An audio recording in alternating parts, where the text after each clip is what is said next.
Fala, torcedor, tudo certo? O assunto desse vídeo é o que está acontecendo com o Grêmio neste momento.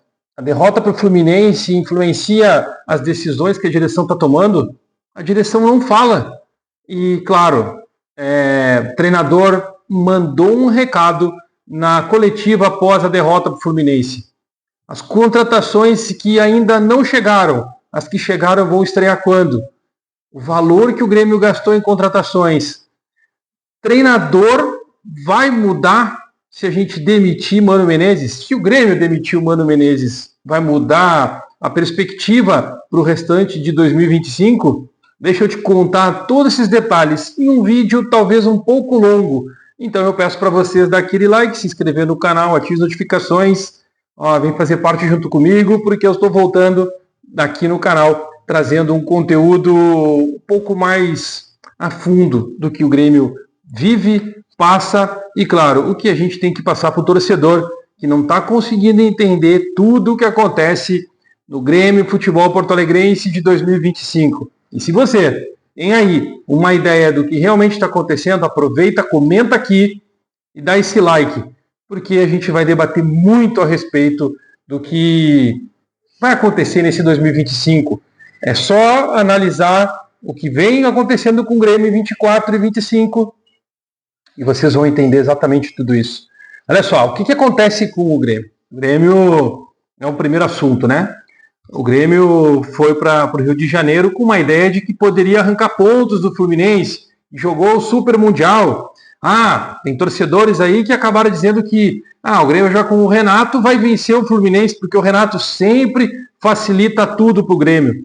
Pois então, o Fluminense não fez força para jogar com o Grêmio. Jogou ao natural, botou um time ali um pouco mais ajustado, acabou botando o Thiago Silva, porque não tinha outro zagueiro. Alguns disseram aí que o Renato botou todo o time titular porque era contra o Grêmio e não ia poupar, sendo que tem uma decisão na quarta-feira na Copa do Brasil. Na verdade é que ele não tinha mais o que fazer. Então ele teve que colocar sim o que ele tinha de melhor para tentar fazer um jogo equilibrado, sabendo que o Grêmio ia arrancar pontos deles. E aí o Thiago Silva acabou se lesionando. Não vai jogar o jogo decisivo da Copa do Brasil. Então já começa por aí para vocês entenderem que não é bem assim só dizer que o Renato está favorecendo o Grêmio. Bem pelo contrário, ele precisava pontuar por conta das suas metas que ele tem com o Fluminense. Exatamente isso. Mas o Grêmio não conseguiu jogar. O Fluminense foi superior ao Grêmio. O Grêmio não conseguiu fazer um enfrentamento. Começou com um lateral direito. O Mano fez certo, botou o que ele tinha, um lateral direito. Mesmo sendo o João Lucas, que veio do Fluminense, o Grêmio gastou 10 milhões na soma total para contratar um lateral. Eu volto a falar aqui para vocês. O Grêmio pensou o Juventude como uma solução para a temporada 2025. Trouxe João Lucas, tentou o Enio, o atacante extrema, e tentou, quase que contratou o volante Kaique, que por ali exame médico reprovou o jogador de tanto que repercutiu negativamente e com valores absurdos que o Grêmio ia gastar em cima dele. Aí o Grêmio não tem um zagueiro de perna direita, mesmo que tenha insistentemente uma cobrança do Mano Menezes em contratar a Balbuena, que a direção não queria. Na verdade, a direção tentou e recuou depois. E aí vem o Marcelo Marques e disse: Mina, por que não trazer os dois? E o Grêmio trouxe o Balbuena porque teve um detalhe internamente em que fez com que o Balbuena chegasse com uma certa urgência para jogar com a camisa do Grêmio. Teve uma discussão forte lá dentro. Aí o Grêmio está sem um zagueiro pelo lado direito. Gustavo Martins, que era lateral, se lesionou como lateral, continua sem lateral, porque acabou vendendo o Igor Serrote, porque precisava do dinheiro para terminar os seus compromissos na temporada 2025. Zagueiro, o Grêmio não tem zagueiro pelo lado direito. Até tem na base, mas não bota para jogar. O curioso é que ninguém sabe por quê. Porque não está pronto? Cara, se tu não tem zagueiro, tu vai ter que botar alguém para jogar. Essa parte desse princípio.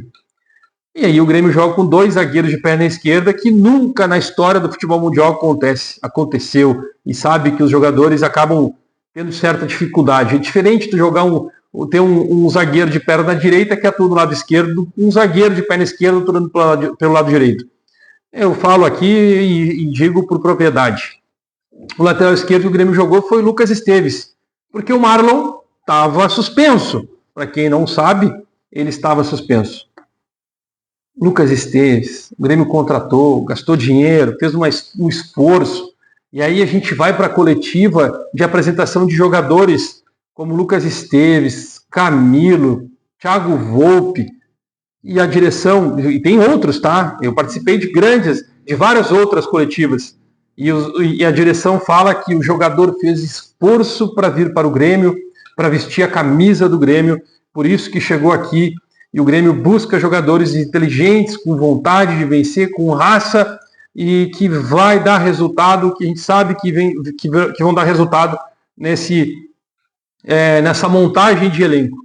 Bom, eu escutei isso em 2024, eu escutei isso em 2025, e até agora a gente viu que alguns jogadores não deram resultado. Eu estou falando aqui no geral, mas eu citei esses três porque nós estamos falando, primeiramente, da parte de baixo, né? Da parte do sistema defensivo, em que o Mano Menezes falou que vamos se estancar para não tomar mais gol. E o Grêmio sofreu gol por Everaldo. Eu quero falar do Everaldo porque eu fiz um post no meu Twitter. Olha só que loucura. Eu fiz um post com uma informação e com um tom de ironia. E as pessoas não entenderam. Eu estou sendo xingado, execrado no Twitter por conta disso e estou rindo terminantemente para o lado de cá das pessoas que estão querendo discutir comigo quando eu falei sobre o Everaldo. Tem mais de 12 mil visualizações já. Eu coloquei que o Everaldo, curiosamente, o Grêmio tentou contratar ele, não conseguiu. Na época o treinador era o Renato, e agora os dois estão no lado de lá, e o Everaldo faz o gol do Fluminense contra o Grêmio, sendo o treinador o Renato. E aí eu coloco, Everaldo ex-Grêmio. E as pessoas acham que eu estava citando o Renato, que eu estava citando que eu queria o Everaldo no Grêmio. Mas a gente analisa 2024 e 2025, que o Grêmio vem numa queda gigantesca, brusca, e o Everaldo, que não é lá um exímio centroavante, um excelente centroavante, ele é um bom centroavante, um bom atacante, que curiosamente acaba fazendo gol. Vocês acham o Everaldo melhor do que o Bright White? Vocês acham o Everaldo melhor que o Arezzo, que o Grêmio acabou mandando embora, né? Porque o Arezzo pediu, insistiu para jogar no Peñarol, mas os motivos dele sair, ninguém fala, mas eu já falei aqui no meu canal. É isso que eu estou dizendo. É uma ironia. A gente tomou um gol que o Mano Menezes falou que não pode. É impossível. Não tem como tomar um gol daquele jeito. É muito claro que o gol que a gente tomou é bizonho.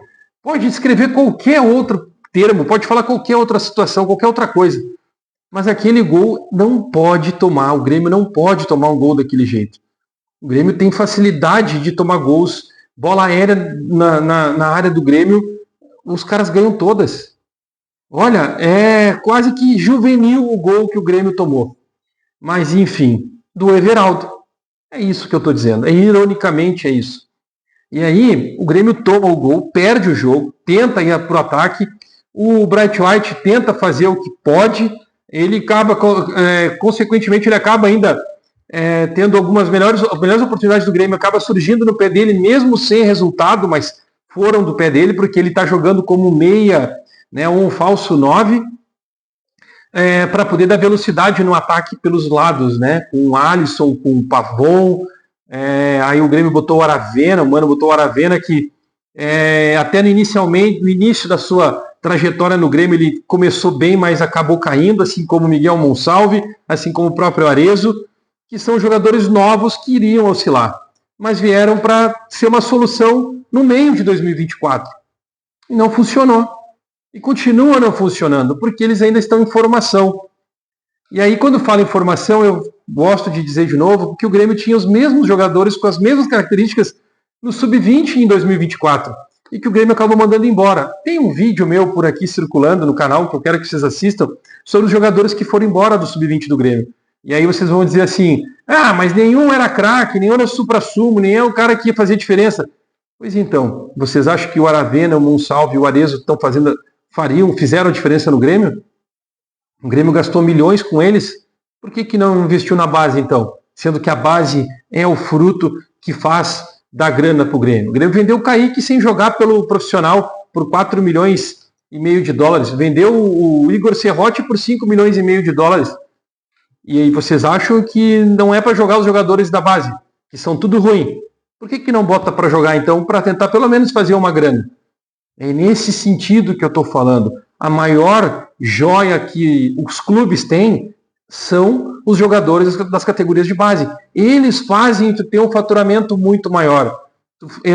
Aumentar a sua renda é sim a maior captação de recursos do clube, é as categorias de base. Por que não faz? Por que não bota para jogar? Por que está investindo em jogador de médio, né, mediano, que ainda não está formado, para poder jogar no profissional e a todo custo forçando o treinador a fazer isso?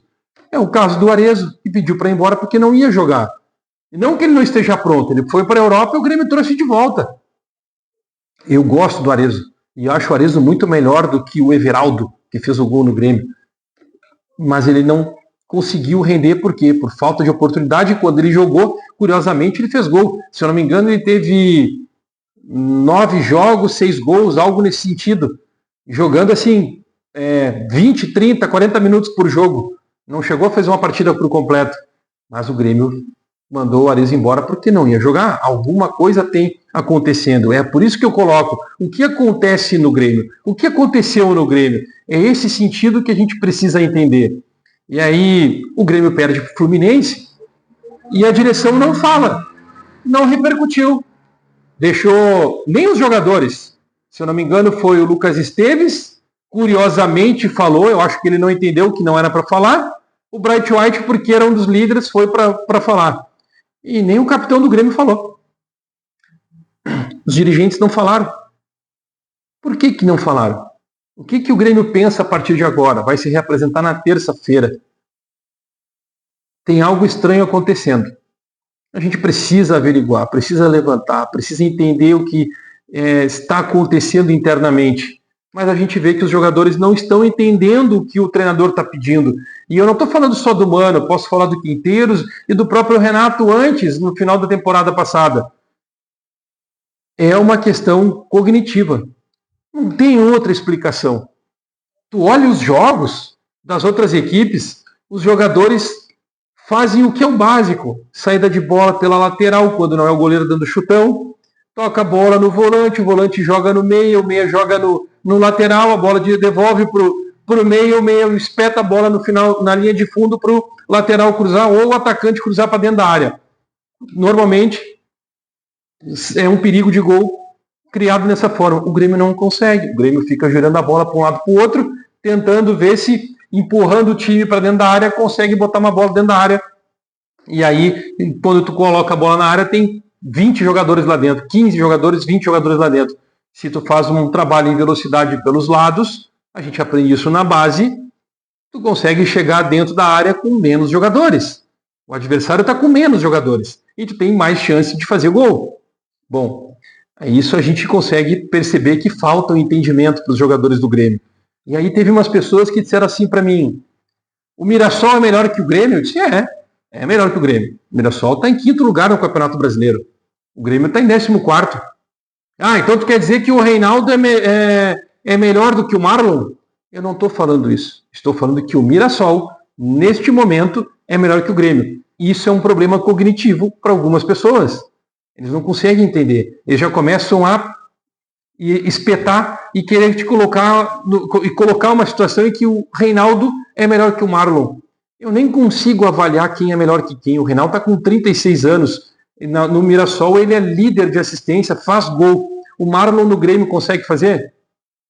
Ah, não consegue por treinador. Bom, então pega o treinador do Mirassol e traz para o Grêmio. Os dirigentes do Mirassol fizeram um time para a temporada 2025 muito melhor que os dirigentes do Grêmio fizeram para a temporada 2025. Tanto que o Mirassol está lá em cima. E lembrando, né, o Mirassol meteu 4 no Grêmio no primeiro turno. E eu não estou comparando o Grêmio com o Mirassol. Eu só coloquei que um seguidor me perguntou sobre isso e a minha opinião é: o Mirassol, neste momento, é melhor que o Grêmio. Tu acha errado? Minha opinião. E a tua, qual é? Não é? O Mirassol tem jogadores menores que o Grêmio? Tá? Até pode ser. Mas até agora nenhum jogador do Grêmio, dos nomes que vieram, se deram o luxo neste ano da gente dizer que eles são melhores que os outros que estão jogando. Eles têm nome, têm marketing, têm grife, mas um elenco se forma contratando. Um grupo precisa de ter os dirigentes afirmados, aliados com a comissão técnica, e o treinador conseguir colocar dentro daquele time, daqueles jogadores, a sua ideia. E aqui a gente tem uma lista de jogadores que a gente sabe que não serve para vestir a camisa do Grêmio. Isso todo mundo fala. Todo mundo fala. E aí o Mano vai para a coletiva e diz que a gente não pode tomar um gol daquele jeito. Que a gente não pode cometer um pênalti daquele jeito. E que a gente não pode deixar de marcar um jogador que custa R$500 mil por mês. Será que o recado dele é para os jogadores do Grêmio? Ou ele está dizendo isso para a direção? E a direção que não falou depois da derrota para o Fluminense? Por que não falaram? Querem esfriar a cabeça? Qual é? O Filipão não estava lá, né? Então por isso que não falaram. Senão o Filipão ia lá para falar alguma coisa. Certamente iria falar. Eu quero lembrar vocês que estão aqui me seguindo e chegaram até aqui, nesse vídeo que vai ser longo, sim. O Grêmio, em 2024 e 2025, nesses 18 meses, o Grêmio gastou R$172 milhões em contratações. Fora os jogadores que vieram sem custo, sem o aporte, que o Grêmio paga o prêmio por assinatura, né? Junto com o salário. O Grêmio gastou R$172 milhões com jogadores. 3 treinadores passaram. Renato Portaluppi, Gustavo Quinteiros e agora Mano Menezes. Sem contar o assistente, né? O auxiliar técnico que comandou o Grêmio. O Ramos Freitas, que por sinal ficou invicto em 2 jogos. Por que o não deram certo? Não é que não deram certo, né? Eles estão aí no Grêmio. O Grêmio está na primeira divisão, disputando, mas não está na Sul-Americana, não está na Copa do Brasil. E o time desse ano foi montado para a Sul-Americana. Por que não deu certo? Será que é problemas cognitivos dos jogadores? Que os 3 treinadores passaram informações e não deram certo? Ou os 3 treinadores eles não são vitoriosos na sua carreira, estão defasados, né? Estão ultrapassados no dia a dia, sendo que o Gustavo Quinteiros já recém tinha sido campeão argentino, com um time mediano do Vélez, e não deu certo. Ele não teve tempo para se adaptar? Não interessa. Não interessa. Tem algo que não funciona. Por que os jogadores da base estão pedindo para ir embora? Por que o Arezzo pediu para ir embora? É treinador? É só o treinador? Vocês acreditam que demitir o Mano Menezes neste momento mudaria tudo o que acontece com o Grêmio hoje? Todo o contexto do Grêmio, tudo que o Grêmio passa, vive, o Mano sendo demitido, mudaria algo nesse time do Grêmio?